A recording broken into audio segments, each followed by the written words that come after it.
So I've had some great revelations today in my vlog. The last vlog that I did, I was talking about how I got vindicated because somebody in my husband's family did something really inappropriate to me, and then when he was confronted about it, he denied it and said that I was lying. And then he did something similar to someone else at 4th of July yesterday and also denied that. But what he didn't know is that his own son saw him do it. And so I sort of, and we didn't even, my husband and I didn't even have to talk to them and say, oh, you know, in your face or anything. They figured that out on their own, and they were like, yeah, I don't know if they apologized or anything, but you know, for denying me, for saying that I was lying, but, well, they didn't say that I was lying, but anyway, the point is that it brought up some deeper stuff for me, from things that happened to me as a very young child, like under the age of 6, and that really, I don't want to say ruined my life, but I'm almost 30 years old, and I still have never, I still haven't articulated it. I have not come out in public and ever said that these things happened to me, and it was, I don't know if I want to get into it during this video, maybe in a later video, because I'm not quite ready for it, and I really want to be brave and keep my vlog public, but if I don't, I mean, maybe I'll just keep this on private for myself. But there's a trifecta going on right now, which is my initiative to just do things, to,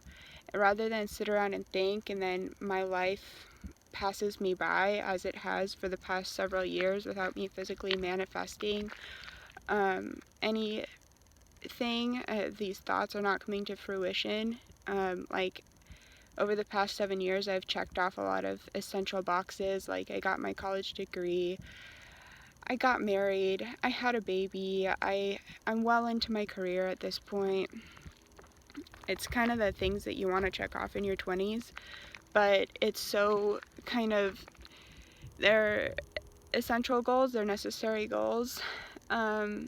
if you know, for an ordinary life. But I have a lot more going on in me and a lot more value, I think, as a human being than just checking off these sort of superficial, selfish goals that get my life in order.